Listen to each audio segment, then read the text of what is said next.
ಎಲ್ಲರಿಗೂ ನಮಸ್ಕಾರ. ಇವತ್ತು ಇಷ್ಟೊಂದು ಹುಮ್ಮಸ್ಸಲ್ಲಿ ಹೋಗ್ತಾ ಇದ್ದೀವಿ ಅಂತಂದರೆ ಅದಕ್ಕೆ ಮುಖ್ಯ ಕಾರಣ ಇವರೇನೆ. ಇವತ್ತು ವಿಶ್ವಗುರು ಜಗಜ್ಯೋತಿ ಬಸವೇಶ್ವರರ ಜಯಂತಿ ಮಾಡ್ತಾ ಇದ್ದಾರೆ ಗುಂಡ್ಲುಪೇಟೆನಲ್ಲಿ. ಕಳಬೇಡ ಕೊಲಬೇಡ ಹುಸಿಯ ನುಡಿಯಲು ಬೇಡ, ಉಣಿಯಬೇಡ ಅನ್ಯರಿಗೆ ಅಸಹ್ಯ ಪಡಬೇಡ, ತನ್ನ ಬಣ್ಣಿಸಬೇಡ ಇದಿರ ಅಳಿಯಲು ಬೇಡ. ಇದೇ ಅಂತರಂಗ ಶುದ್ಧಿ, ಇದೇ ಬಹಿರಂಗ ಶುದ್ಧಿ, ಇದೇ ನಮ್ಮ ಕೂಡಲ ಸಂಗಮನೊಲಿಸುವ ಪರಿ. ಈ ಸಾಲುಗಳಲ್ಲಿ ಕಿಂಚಿತ್ತಾದರೂ ಪಾಲಿಸೋಣ ಅಂತ ಮುಂದೆ ಹೋಗೋಣ.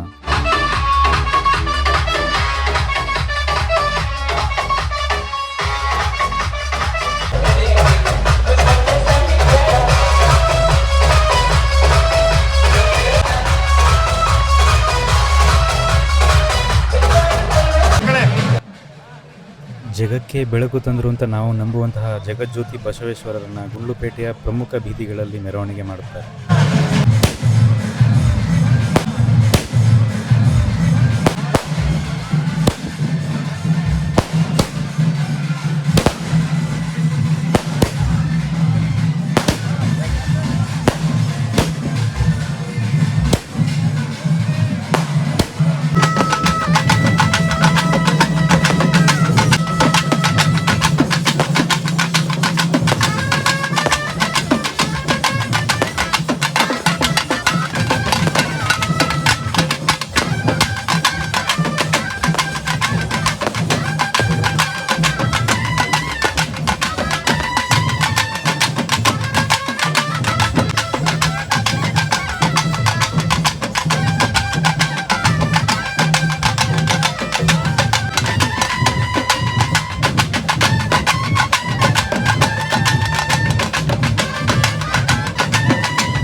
ಮೆರವಣಿಗೆ ನಡಿಬೇಕಾದ್ರೆ 16,000 ಜನರನ್ನು ಮತ್ತು ಕಲಾವಿದರನ್ನು ನೋಡೋಕೆ ಒಂದು ಖುಷಿ.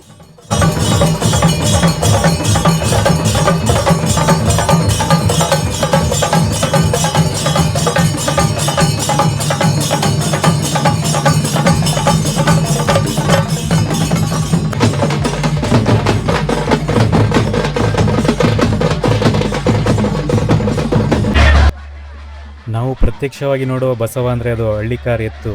ನೋಡಿ ಎಷ್ಟು ಚೆನ್ನಾಗಿ ಅಲಂಕಾರ ಮಾಡಿದ್ದಾರೆ ಅವಕ್ಕೆ.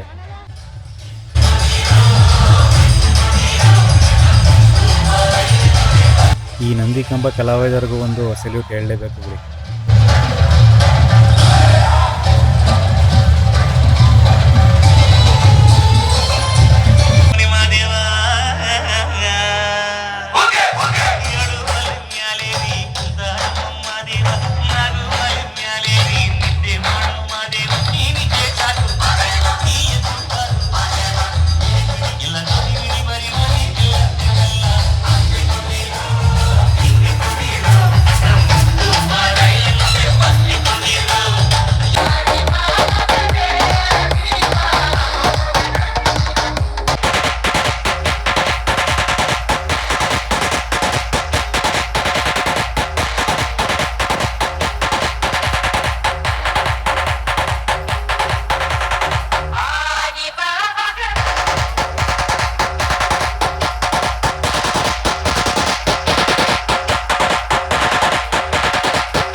ಈ ಮೆರವಣಿಗೆ ನಡಿಬೇಕಾದ್ರೆ ಈ ಥರ ನಡ್ಕೊಂಡು ಹೋಗೋದೇ ಒಂದು ಖುಷಿ. ಯಾಕಂದರೆ ಅರ್ಧ ಕಿಲೋಮೀಟ್ರ್ಗಿಂತ ದೂರ ಜನ ಇರ್ತಾರೆ ಮತ್ತು ಕಲಾವಿದರುಗಳಿರ್ತಾರೆ, ನೋಡೋಕ್ಕೊಂದು ಆನಂದ.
ಬಸ್ ಸ್ಟ್ಯಾಂಡ್ ಹತ್ರ ನೋಡಿದ್ರೆ ಮಾತ್ರ ಜನಸಾಗರ.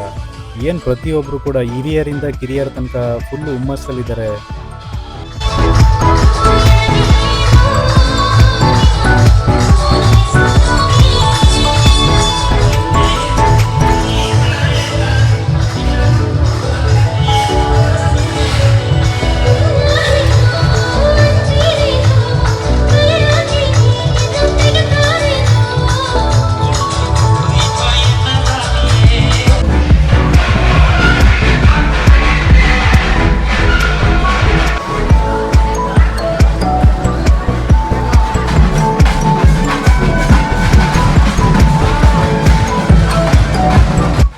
ಕರಿ ಗೂಳಿ ನೋಡಿ ಎಷ್ಟು ಗಾಂಭೀರ್ಯವಾಗಿದೆ. ಇವ್ರನ್ನ ಇಟ್ಕೊಳ್ಳೋಕ್ಕೆ 4 ಜನ ನಿಂತಿದ್ದಾರೆ.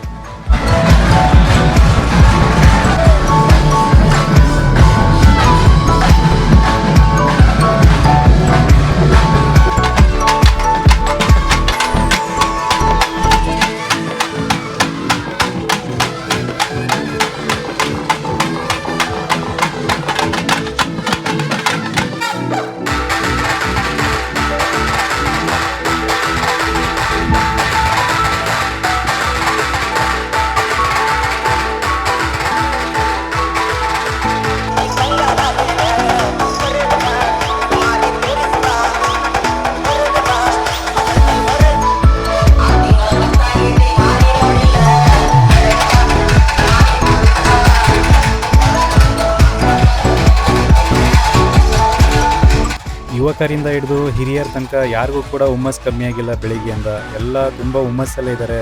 ತುಂಬ ಚೆನ್ನಾಗಿದೆ ನೋಡೋಕ್ಕೆ.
ಅಣ್ಣ ಸಂಜೆ ಆಯಿತು, ಜೋಶ್ ಕಮ್ಮಿ ಆಯ್ತು ಅಂದರೆ ಇಲ್ಲ, ಅವಿಸ್ತ ಜೋಶ್ ಅಂದರೆ ಹೈ ಸಾರ್ ಅಂತಾರೆ.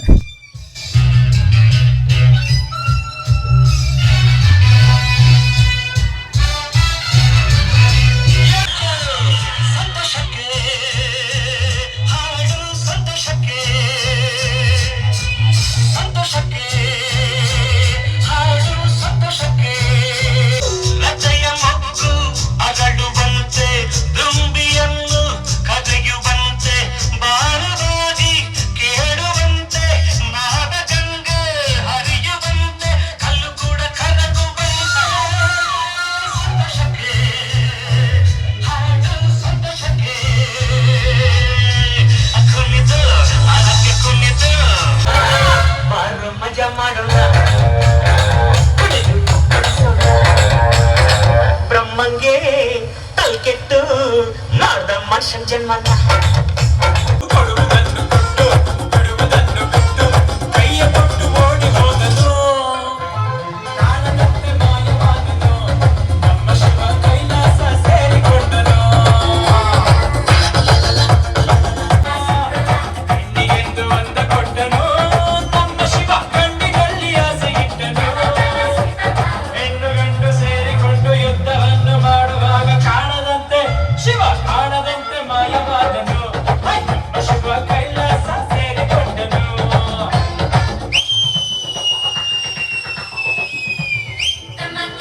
ಕಾರ್ಯಕ್ರಮವು ಬಹಳ ಅಚ್ಚುಕಟ್ಟಾಗಿ ನೆರವೇರಲು ನಮಗೆ ಸಹಕರಿಸಿ, ಬೆಳಿಗ್ಗೆಯಿಂದ ಎಲ್ಲ ಕೋಪತಾಪಗಳನ್ನ ಮನಸ್ಸಿನಲ್ಲಿ ಇಟ್ಕೊಂಡು ನಮ್ಮ ಜೊತೆ ಬಹಳ ಸಹಕರಿಸಿ ತಾವು ಕೂಡ ಹೆಜ್ಜೆ ಹಾಕಿದಂತ ಪೊಲೀಸ್ ಇಲಾಖೆಯವರಿಗೂ ಕೂಡ ಅನಂತ ಧನ್ಯವಾದಗಳನ್ನ ಸಮರ್ಪಿಸ್ತೇವೆ.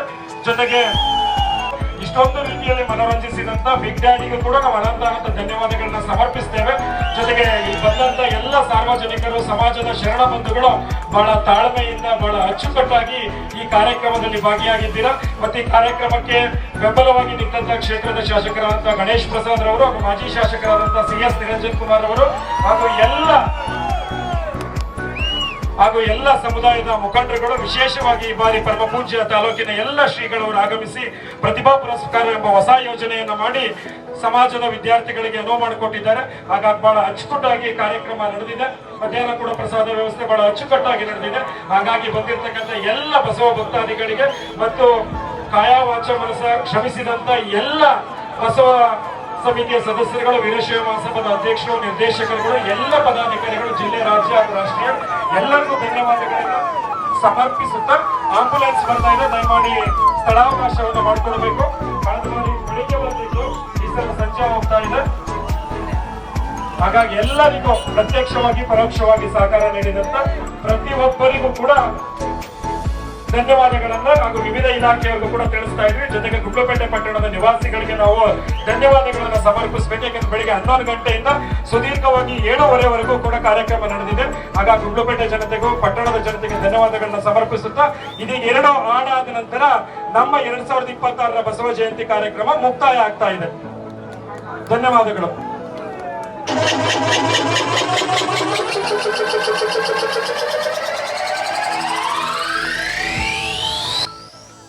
ಕೊನೆಗೂ ಫಂಕ್ಷನ್ ಮುಗೀತು. ಇವ್ರು ಜೋಶ್ ಮುಗಿನಿಲ್ಲ, ಫಂಕ್ಷನ್ ಮುಗಿಸ್ಬಿಟ್ರು, ಇವ್ರು ನಿಲ್ಸಕ್ಕಾಗಲ್ಲ ಅಂತ.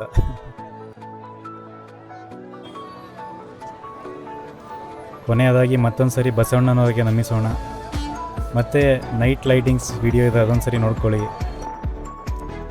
ಈ ವರ್ಷದ ಬಸವ ಜಯಂತಿಯಲ್ಲಿ ಒಂದು ಉನ್ನತ ನಿರ್ಧಾರ ಮಾಡಿದ್ರು, ನನಗೆ ವೈಯಕ್ತಿಕವಾಗಿ ತುಂಬ ಇಷ್ಟ ಆಯಿತು. ಅದೇನಂತಂದರೆ ಬಾರ್ಗಳನ್ನ ಕ್ಲೋಸ್ ಮಾಡಿದ್ರು ಇವತ್ತು ಫುಲ್ಲು. ಈ ವರ್ಷ ನಾಕಂಡ ಬಸವ ಜಯಂತಿಯಲ್ಲಿ ಯಾವುದೇ ನುಗ್ಗಲಿಲ್ಲ, ಯಾವುದೇ ಗಲಭೆಗಳಿಲ್ಲ, ಚೆನ್ನಾಗಿ ನಡೀತು ಅಂತ ನನ್ನ ಅನಿಸಿಕೆ. ನೀವು ನೋಡಿರ್ಬೋದು, ಆಂಬುಲೆನ್ಸ್ ಬಂದಾಗ ಅಷ್ಟು ರಶಿದ್ರು, ಜನ ಯಾವ ರೀತಿ ಜಾಗ ಮಾಡಿಕೊಟ್ರು ಅಂತ. ಜನ ಸಾಗರವೇ ಸೇರಿದ್ರು ಅಂತ ಹೇಳ್ಬೋದು. ತುಂಬ ಚೆನ್ನಾಗಾಯಿತು ಬಸವ ಜಯಂತಿ ಮಾತ್ರ. Thank you for watching. ಧನ್ಯವಾದಗಳು ಎಲ್ಲರಿಗೂ ಕೂಡ ನೋಡ್ತಿರೋರಿಗೆ.